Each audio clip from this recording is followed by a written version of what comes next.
Running multiple products is really difficult. When you start alone, challenges are different. And now you're doing multi-audience strategies. Now we are looking at a different scale. What do we want to do in the next 10 years? Can we create a unicorn company out of this small town? Hey, awesome people. Welcome to Bootstrap Stories, the only podcast where founders of bootstrap companies share in all transparency the ups and downs of their journey.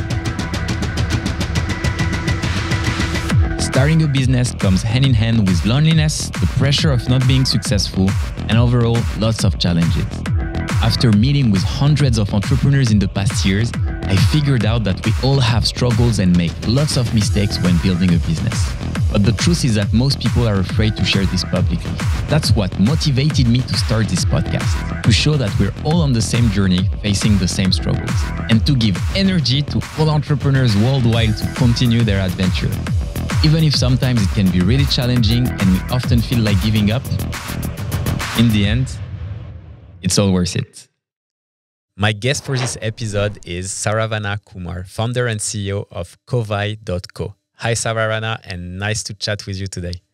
Hi, G. Thank you very much for shortening your name. Yeah. I think we all have the same challenge, I believe. I think it's good to have a shorter version, yeah. So before jumping into the chat, I want to give our audience kind of an idea of what we're going to discuss. So in the first part of the episode, I really want us to focus on the strategies that help you to build a multi-million-dollar business fully bootstrap. Then I want to talk about, the tough times, because you've been building this business for about 12 years now. And I'm sure on top of it, you've done it as a solo founder. So I'm sure you will have a lot of things to share. And after that, I want to know also your lessons for the future and how exactly do you plan to become a unicorn? Because I read in an article that was one of your goals. So does that sound good? Yeah, sounds good. Yeah, we can jump into the conversation and see how it's going. Yeah. Awesome. So where are you at right now, in 2021? What's your current ARR? The last public number we have disclosed is 10 million ARR, which we reached in 2020. So, okay. So that is our public number. So we are slightly about 10 million ARR. Okay, nice. And when exactly did you start the business? The company was started back in 2011. Okay. It just started as a single product, and then gradually it has grown into multi-product company now. I'd say it's a long journey. It's not a typical fancy stories what you hear these days, like a get rich soon kind of thing. It took a long time. Last year we celebrated our 10th anniversary, so we are slightly over 10 years as well. Yeah. Nice. And what was would you say the most challenging things in those 10 years? It's always it's a 10 years is a long period, and from when you started, at different stages you face different challenges. So initial days, when you start alone, first challenge is getting a product out and then getting the product market fit and getting the initial customers. So those are all step-by-step challenges you address one by one. And once you reach a certain level, then next challenge is about creating a team, convincing somebody to get good resources. Probably you won't be able to convince good resources when you're a one person, and then so you need to start with whoever you can convince, and then train them, nurture them, grow them slowly, and that's why it takes a lot of time. And as you grow, then at any point you always have some level of challenges. Today the challenges are different. We are about 250 people now. So wow, nice. We are dealing with scale and people management and processes and those kind of challenges. Yeah, we're gonna dig deep into each of these problems. So I want to start with what comes first. You're a solo founder. It's 2011. You're starting the company. Are you a coder yourself, or? Yeah, I'm coming from a technical background, so yeah, I'm a pure technical guy, really hardcore technical. Still technical. Still, I inflect more on the engineering and product side rather than on the people side even today. So I'm coming from an engineering background. So I think initially the first version of the product was built by first 2 3 years. I was spending a lot of time on the engineering side. Yeah. So were you the first one to build the MVP, or did you hire people in the first year? No, the first V1 was completely 100% my code. So what the story is basically what happened was, I was working as a consultant. I'm based out of London. So I was working as a consultant for 10 years to different companies in London. So I got this idea around 2010, and I went back to my manager at that time. And then I said, okay, I got this idea. I wanted to build it up. So I went part-time with that company that time. So went 3 days and 2 days, and took me about 18 months to build the first version of the product. So I was building like that for about 18 months. So that's how the first V1 was launched here. Nice. And how exactly did you sustain yourself? You were doing half consulting job, half working on the project, like night and weekends. Was it or? No, absolutely, that's right. I think the partial funding was actually 3 days of consulting money. So that is to sustain your family and regular stuff. And I didn't have any other expenses, right? Since I was a solo engineer, I was building it on my own. And that is why it took longer as well. Probably, you could have built it a bit more quicker if you had, invested in hiring few people and then scaling. But initially, I built it myself. That was the initial funding story. Like it self-funded through the consulting engagement. Yeah. And coming from like an engineering background, because I know in the Bootstrap community we have like a lot of developers, who get started with a side project. And then comes a time where, okay, you've built an MVP. You might not be 100% confident that it's a perfect product yet, but how do you get these first users? Like, what exactly was the different acquisition channel that you tried? Yeah, I think one good thing was since 2004, actually, I mentioned, like I was quite deep in technical side of things. So since 2004, I was writing some deep technical blogs I was specialized in this one particular technology called Bootstrapped server. It's a Microsoft product.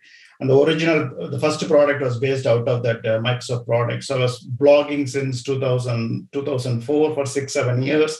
So when I finished the project and first V1 was ready, and when I launched it, I already had about 15,000 subscribers for my blog, and they are very targeted audience. Because I was focused. You can imagine like a security company or something like that, right? I was very focused on that one particular technology.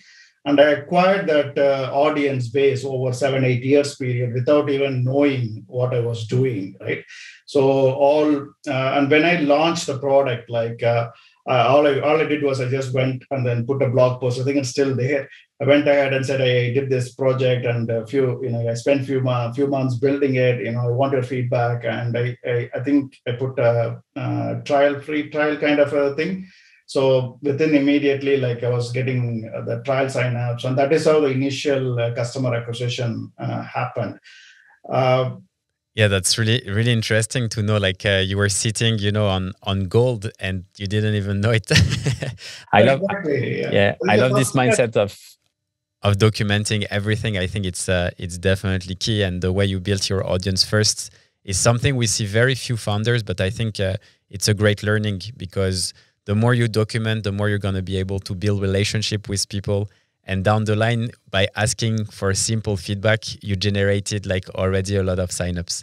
And just to make sure, before we dig deeper into the acquisition strategy, what's the typical average value of what you're selling, and who's the target?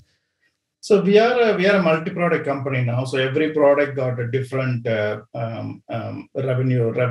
ARPU per customer. So this product, Bootstrap 360, is a classic enterprise product. Okay. It can range anywhere from 10K to 100K per annum. So that's the price point of that. But we have other products like Document 360, which is a self-service knowledge base. And that's a typical 200, 300 per month or about 2K, 3K yearly product. Okay, that's actually really interesting. I'm sorry, I'm gonna want to jump right into this because it's very unusual. First things first, you're doing like a multi-product strategy, and now you're telling me that you're doing multi-audience strategy, so enterprise and more SMBs. How do you tackle these things? Is it like a very different department within the same company, or how exactly did you structure it? Yeah, I think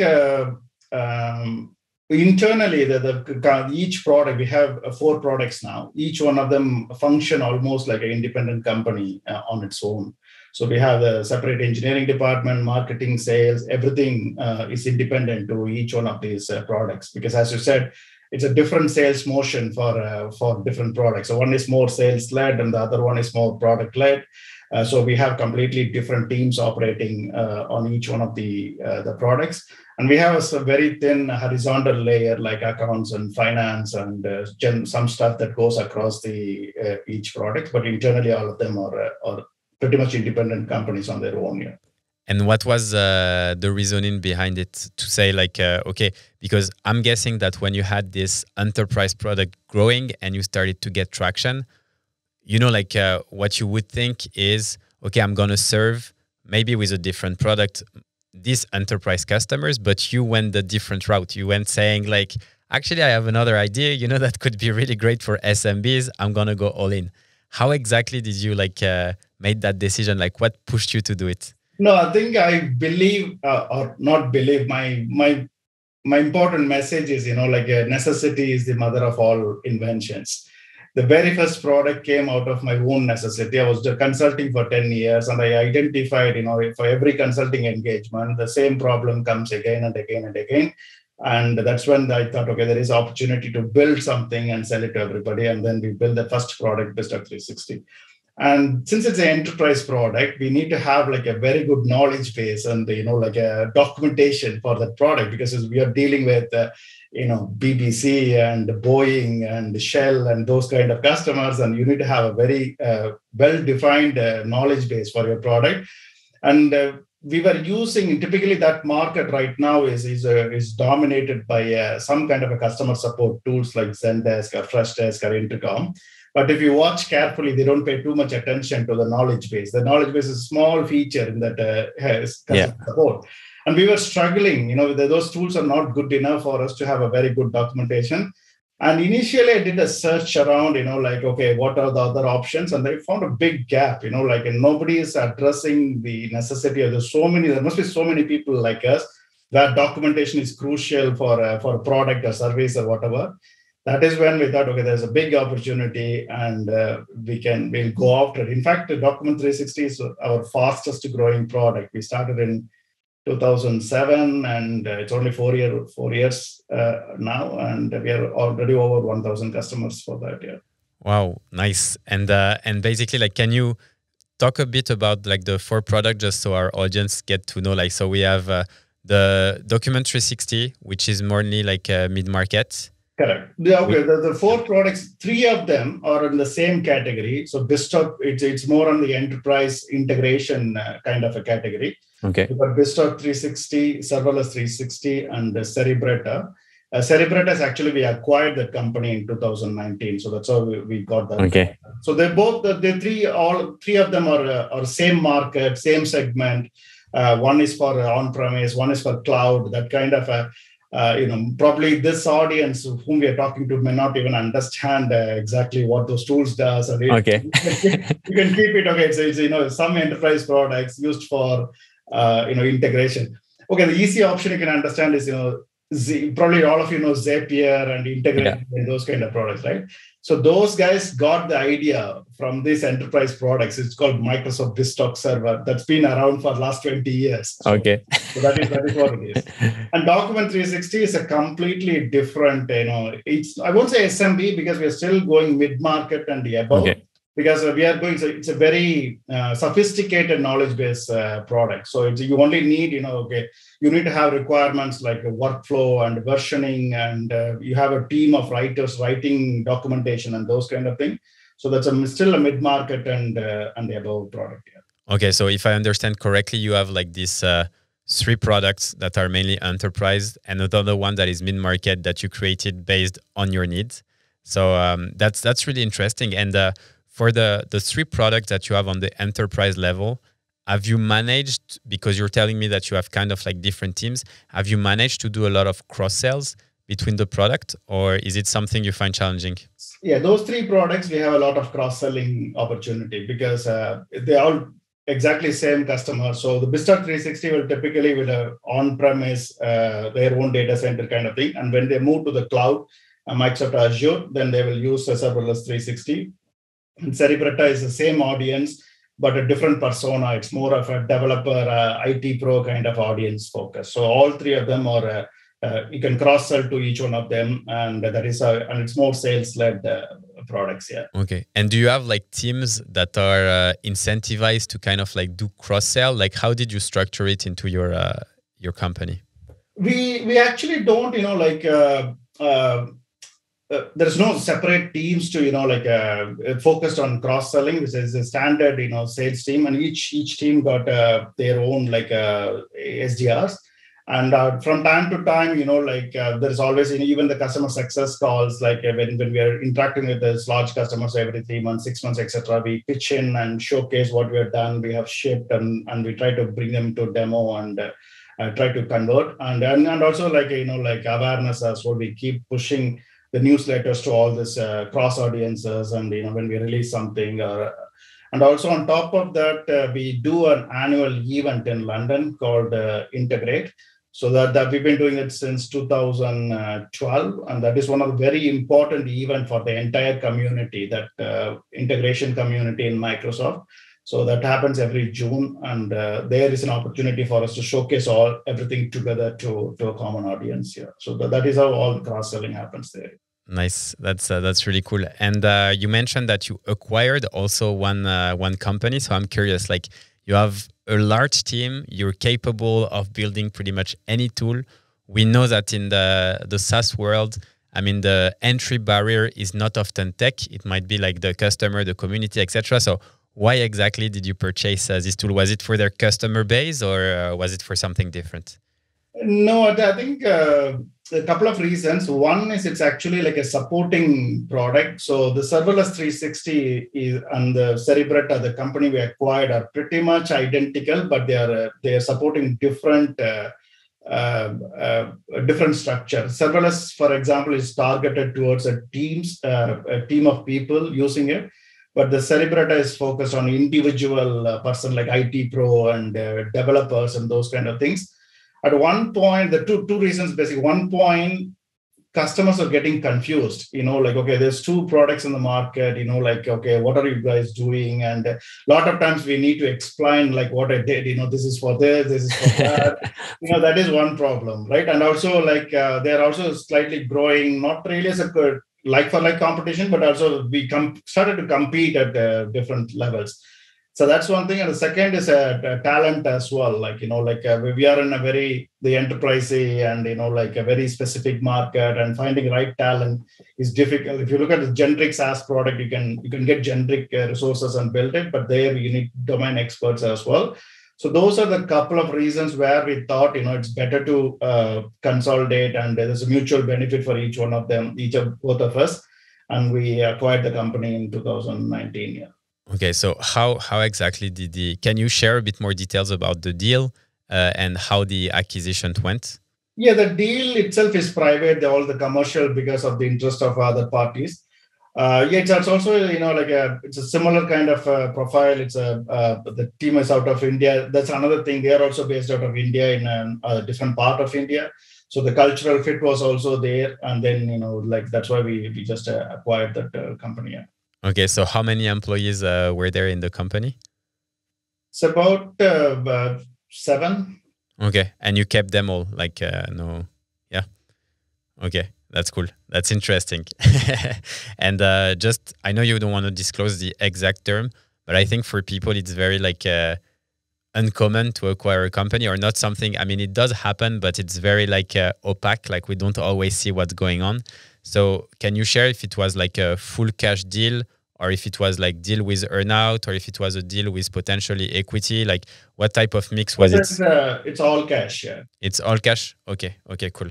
Because I think it's interesting. Sometimes, you know, like you see companies acquiring others and then they do a deal, which, you know, from the outside, you could say like, how can they purchase such a company? But actually, you know, they put equity in it and they structure it in a different way, which can make sense and can get ideas to people. Yeah, that depends on the deal size, right? You know, sometimes you may not be able to acquire. They are also too big, and you know, you cannot have. And also, you have, you know, like a 50-50, and there's some share options, some cash, and there's so many ways to structure deals. So yeah. The bottom line is you need to work out for both parties. You know, like what is the correct ratio between both, and then you know, like yeah.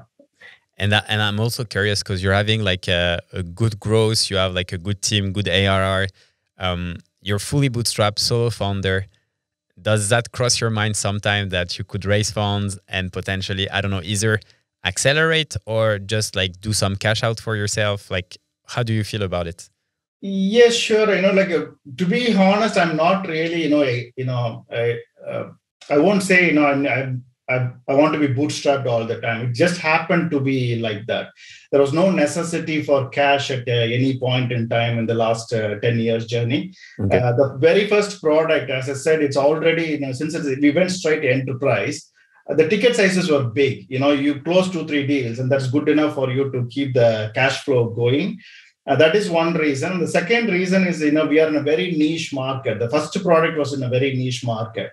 When you're in a niche market like that, you cannot convince an investor, or you need to find a very specific investor where their interest are not about getting, you know, like a 10x, 20x growth.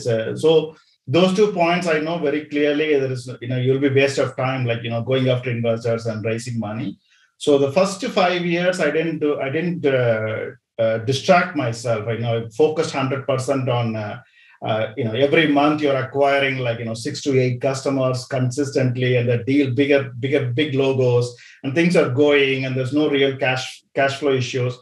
And also the customer acquisition as well. Like most of the time you need money for customer acquisition, not for the engineering side you can manage, but mainly the customer acquisition is where the cost will spiral and you need more money. So in our case, since we are on a niche market, the customer acquisition channels were also cheaper but time consuming channels, right? So we need to do events, I need to go present in a lot of conferences here and there, very focused on that segment, and it's a long sales cycle, so we didn't need any necessity. And what happened was, first 8 years until 2019 we were very small. We were only like 60 people until 2019. So we focused 100% on keeping the reserve money, and then only in 2019, end of 2019, we decided, okay, now we have enough confidence, we have enough money to back up, and then we went all in, and then we accelerated the company to. We hired nearly 10 people a month on average for the last 18 months or something like that. That's how we just gone so big. That's huge. And I'm curious because you're mentioning also like the multi-product strategy. For us at Lempire, when we started, we had Lemlist growing like really quickly. And we had also Lempod, which we started after. And that product kind of like skyrocketed. And because we couldn't manage at the time like multi-product, we decided to sell it.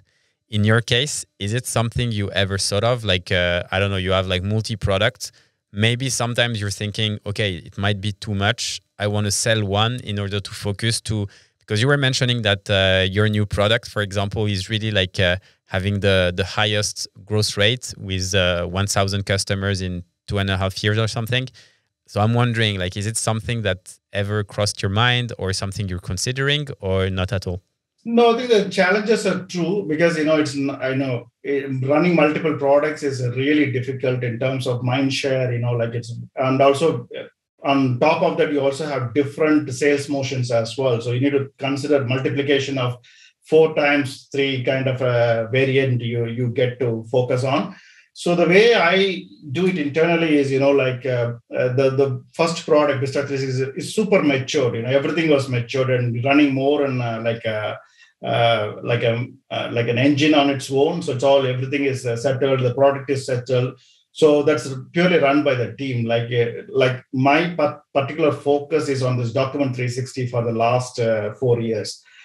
So, to be honest, I'm not able to focus on all the products, but I need to take a bet. Okay, it's okay, let the team runs it, and there may be plus or minus. If you run it, you might run it efficiently, or you might scale faster. But you just, keep your mind open and say that's all fine. And I keep my focus purely on the product that is scaling faster and where a lot of my attention is required, and that is how. And also, if we go into selling mode again, to some level it's a distraction. You need to go through the whole cycle, and you need to let go some of your team as well, right? It's not that you can give the product and keep the team. You also need to leave the team as well, so which I don't want to do.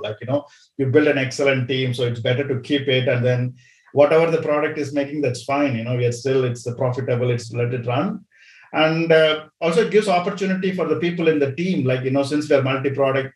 I'm an engineer. You will get bored. Eventually, you'll get bored after 3 years, 4 years if you stuck with the same product, because it will become monotonous. You do the same thing. And being a multi-product company, that gives opportunity for people to, it's all done. I'm still good. You put it somewhere, and then you keep utilizing your resources more and more. Yeah. That's really interesting. So basically you're telling me that sometimes your team is moving from a project to another just because, especially for engineers, it's true what you're saying, if you spend 4 years on one product, you would think okay, maybe I'm going to need to test something new. So you're basically saying, yes, you can, but stay in my company. I have. No, that is how companies like Microsoft and Google survive. People will get bored. They have extremely talented people in the company, right? Who write operating system and databases and stuff. You can't keep them engaged for 20 years in the same product. So that's how they keep moving, and a lot of innovation happens because they form a new team, they give new challenges, and that's exactly what we're doing here. That's really cool. And we've talked a lot about hiring and eventually firing also. So I want to get your take on that. What's your tips to hire efficiently and make sure that people really fit? Okay, hiring, the one thing what we watch out carefully is that their passion for whatever the role we are picking. If we are picking somebody for engineering, it's very easy how passionate they are about the technology and how they're willing to learn sales and different things. Whether they are, if you're customer facing, how the communication and how vocal they are. And I think, the end of the day, the interview process are flawed. You can only do so much in an interview process. We keep machine test and this and that. Majority of the time, we have multiple levels. Our engineering resource, anybody getting into engineering, it takes up to 4 to 5 rounds of interview. And the more higher up goes, I watch all of our interviews are recorded. So if it's anything very critical, I watch pretty much all the interviews in a double speed or something, and then I give feedback. And if required, I'll also get in on a final level of interviews. And in terms of, firing, yes, it's come to a mutual benefit, right? Both of them should be, you might have the perfect skill set in the world, but that skill set may not be the right skill set for the size of the company where we are, and what you're doing at this stage of the business. So there are very few incidents in the company where we had to let go people, but they're only on extreme cases. The one thing is, being reasonably big and multiple opportunities out there, we can shuffle people around. If they're not working in one place, we have option to put them somewhere. It's from the Jim Collins book, right? So when you're traveling in a bus, you can change the seat. If somebody is not good in the front seat, put them on the back seat. And shuffle. We keep shuffling, and even then, if it's not a cultural fit, or if they're not really, majority of the time it will come to cultural fit, I will say. Otherwise, if they're interested, they'll always try to squeeze them somewhere. Yeah. Nice. And I'm curious because, you've learned a lot of things by doing trial and error, obviously, but it's been 10 plus years that you've been running these companies. What's kind of your secret sauce to always be learning? Is it just reading books, or do you have mentors? Do you have a coaching program? How do you train yourself? Yeah, I think that's various things. There's no specific thing. I'll say, I listen to most of the podcasts. I listen to, I read a lot of books. You can see the background is real background. It's not. I know it's for the podcast. So that's my real background. So I read a lot of books. Like in fact, like the early days, I would say the books are my real mentors. Because I try to get mentors at the early stage, but because of the nature of the product, I was maybe not able to convince anybody to become a mentor. So I just jumped in and then read a lot of books. And the very early days, I attended a lot of good conferences. All those software conferences, like a business of software is one thing at a very early stage, and now we got SaaStag and SaaSter and all those things. And I listened to a lot of podcasts as well. And it's an ongoing thing, maybe when you are opening in some newsletter, somebody put a nice article, I read it. And, if I watch carefully, probably in a day, I would say like 90 minutes at least goes to some kind of reading unconsciously, that is how you keep going forward. Yeah. Nice. And basically, like you were mentioning that you've been solo founder from the start. Is that something that you kind of like regret after 11 years, or something that you would have liked to be different from the start? Okay, that again, there's plus and minus to both sides. Being solo brings its own advantages and challenges. And I also seen some of the companies with multiple co-founders, and that is in fact, I think that is the second biggest reason for a company's failure. The first one is running out of money. Yeah. The second one is actually co-founders. So you removed the second one. Exactly. Okay, one angle, it's really good if you have the right kind of person right from the beginning. Both are the same wavelength. One looking after engineering, or one looking after technical, one looking after the business side of things. Would have worked out very well. But there's no regrets for me, basically. But what happened was, over this period, I was able to build up a really good team to fulfill those co-founder responsibilities, right? Okay. So if you look after people well, you understand, what they want.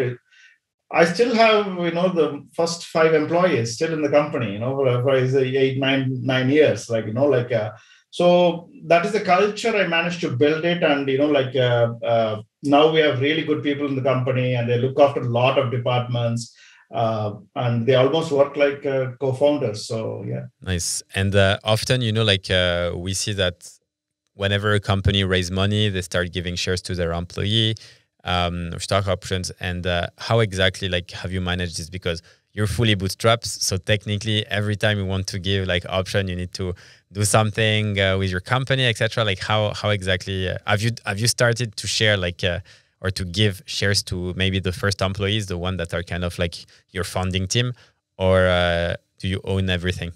No, I think the thing is we don't have any employee share options in the company. The reason being, to some extent, it's a paper money, right? Unless otherwise, you have some kind of a liquidation event. Until that point, it's a paper money, right? Yeah.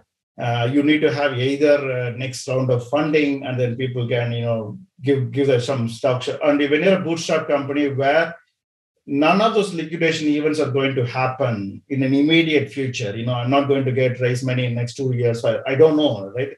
So that is there. And I don't have plans to sell the company as well, right? When those liquidation events are not very clear, it's very difficult to tell, okay, you own 5% of the company or 10% of the company, all this, it doesn't make sense.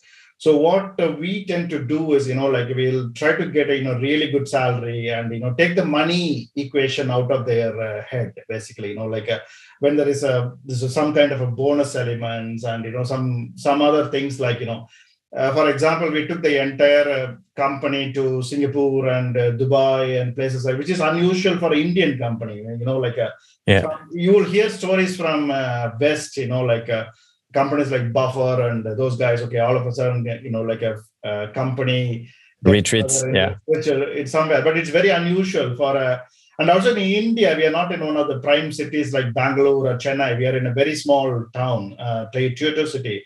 for us to do something like that is, we almost book the entire flight once to take everybody to. So we do that kind of stuff. That's cool. Okay, money is only one part, right, for anybody. Like, okay, if you this is overall package. I'm doing really exciting work. I'm well paid, and like a work culture is good. So we try to match it in that package. Having said that, like now we are looking at a different scale. What do we want to do in the next 10 years? How big we can get?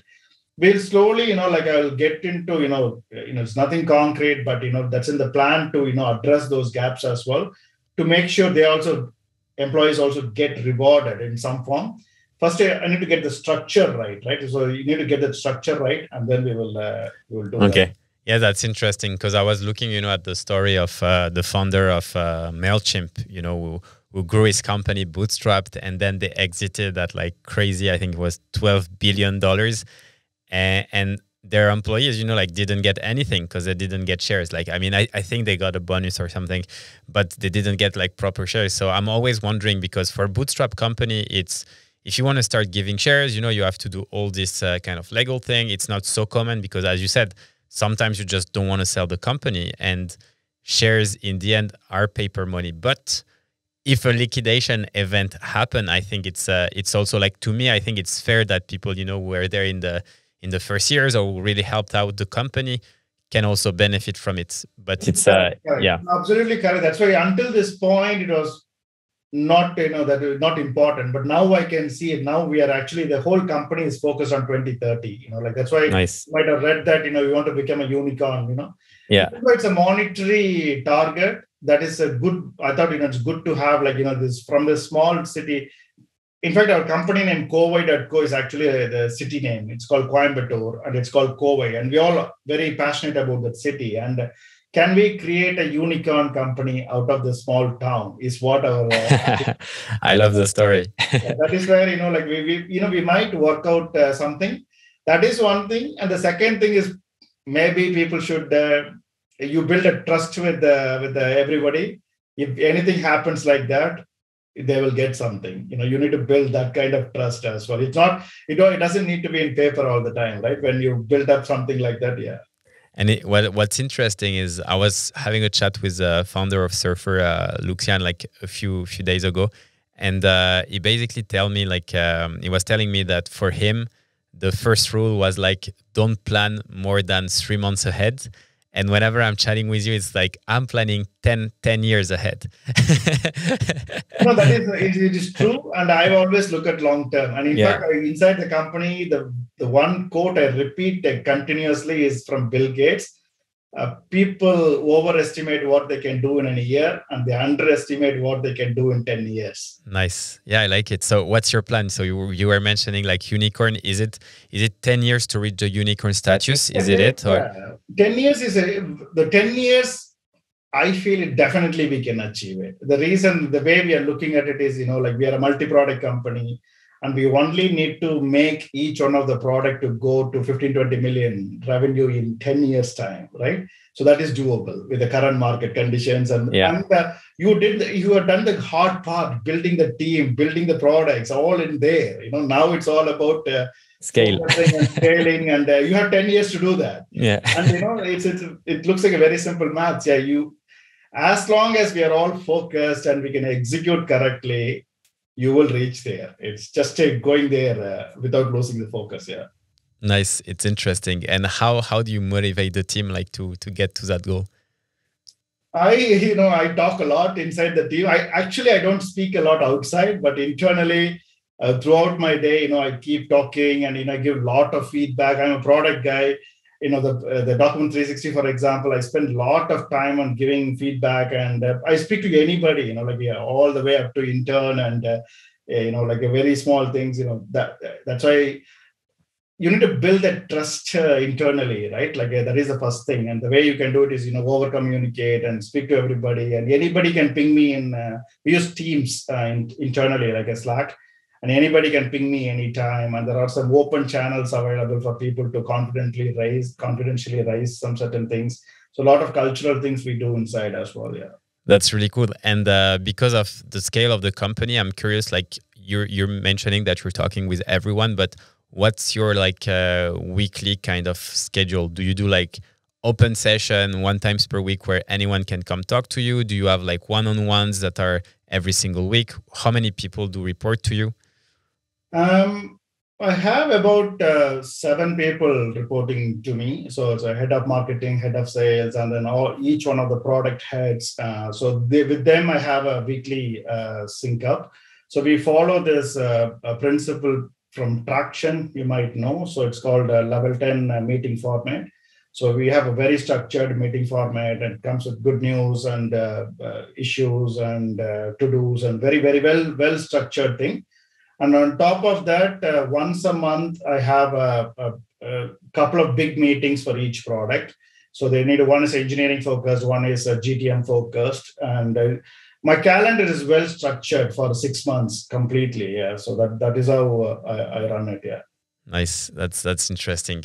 And if you were to look back, at like this kind of 10 years of entrepreneurship, what would be like the top 3 lessons that you have as a bootstrap founder?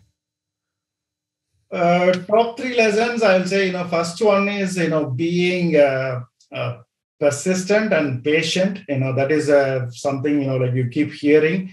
A lot of this new age startups, they want to, I think I mentioned already, get rich quick. That won't happen. Things take a lot of time, a lot of energy required. So, being patient and persistent is one thing. And second is all about people, you can only do so much single-handedly. So you need to invest a lot in people, and especially, tech products like this. You're not like a manufacturing company like BMW or something where, a lot of machineries, right? Here it's only people, they produce the stuff. So it's very important to build that trust and people skills, and how you nurture and grow people. That is second thing. Third thing I will say, you enjoy the journey. Basically, there is you need to enjoy all the moments, step by step. Like every small wins you enjoy. It's this another thing I tell inside. It's not sprint, it's a marathon, right? That's why I came 10 years, So no point waiting. I will, work hard, no fun, nothing for 10 years. And by the time you come to the 10 years, you're naked, right? Like, you keep enjoying throughout the journey. Yeah. Now I think that the most important, having fun whenever and whatever you're doing is the one most important thing. And for you, like, what's driving you into like this multiple project? Because you're growing. Is this just the journey, or is there like a mission that drives you and that's you're passionate about? I think few things basically. One, I generally like building nice products. I'm more of when I see a problem, it's fascinating for me to solve that problem, and that helps a lot of people. And we are solving it in a very nice way as well, the best possible way. That is more every day, I wake up very early, like 4:30 in the morning. But for a couple of hours I spend on product, that is one thing. The second thing I mentioned, a mission of can we create this large company from this town, Coimbatore, where nobody has done it before. And as part of that, it's not only just this company, we are building the ecosystem in the town as well. Now we are seeing a lot of inspiring, startups coming, and they see us like a go-to company, and that is inspiring for us.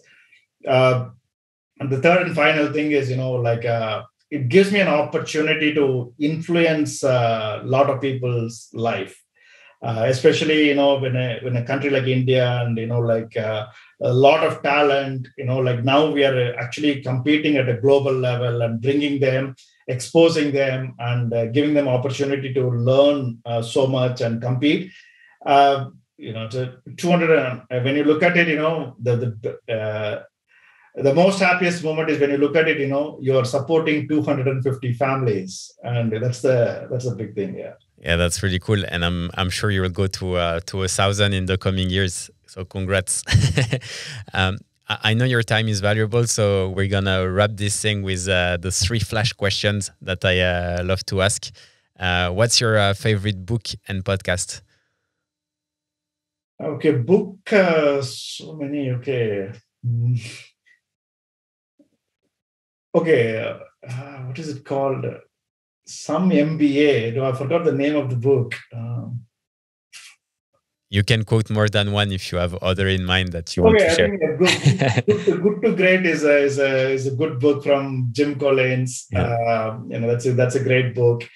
And Founder's Dilemma is another thing. In a way, what else? Yeah. That's cool. Strikes me immediately. Yeah. And podcast, because you were telling me that you love podcast also. Podcast, yeah, I think I watched Nathan Latka's one. That is quite Yeah. interesting to see everybody. How they react to so many quick questions about their metric. Exactly. And Yeah, then Nathan is a cool guy. yeah, absolutely. And watch SaaS Talk regularly. Alex one.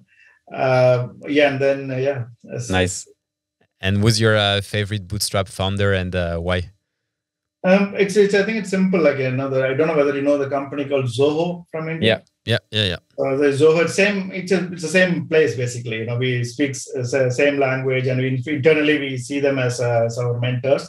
So it's a bootstrap company, and they are over 500 million revenue. It's wow, yeah, it's crazy. Yeah, Zoho is it's a crazy story. It's yeah. quite awesome. And the favorite thing you like to do to regain your motivation and energy during hard times? I do a couple of things, like I said, whenever, sometimes you wake up and you don't know exactly what to do, right? Like, okay, so many things and you get stuck and you really don't know what can you pick. So majority of the time I go towards the product, I spend a lot of time on the product. That is one thing. And when, really lonely, you want to do something, I spend a lot of time on the customer support side, I just go and watch all the tickets and see what type of questions it's coming. And I also watch the feedback. We have a feedback portal, customer feedback portal for publicly facing for each product. So I go spend some time there and see what kind of questions are coming from the customer. And then you can relate, okay, what are the challenges they are facing? And those are some of the things I do when I get stuck and, I don't know really, what to do next. Yeah. Awesome. Sounds awesome.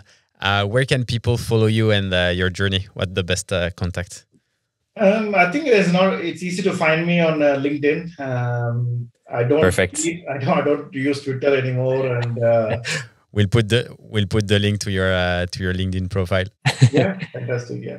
Awesome. Well, Saravana, thanks a lot for sharing all these golden nuggets with our audience. If you have any closing words, the floor is yours. Okay, I think thank you very much. I really enjoy, these interviews, and sometimes, the time for you to reflect back, what you've done. Only when people ask you certain questions, you realize, okay, yeah, you've done this, you've done that, otherwise you forget. And thank you very much for taking your time and doing this. Yeah, well done. Thanks a lot for joining. Have an amazing day. Take care. Thank you.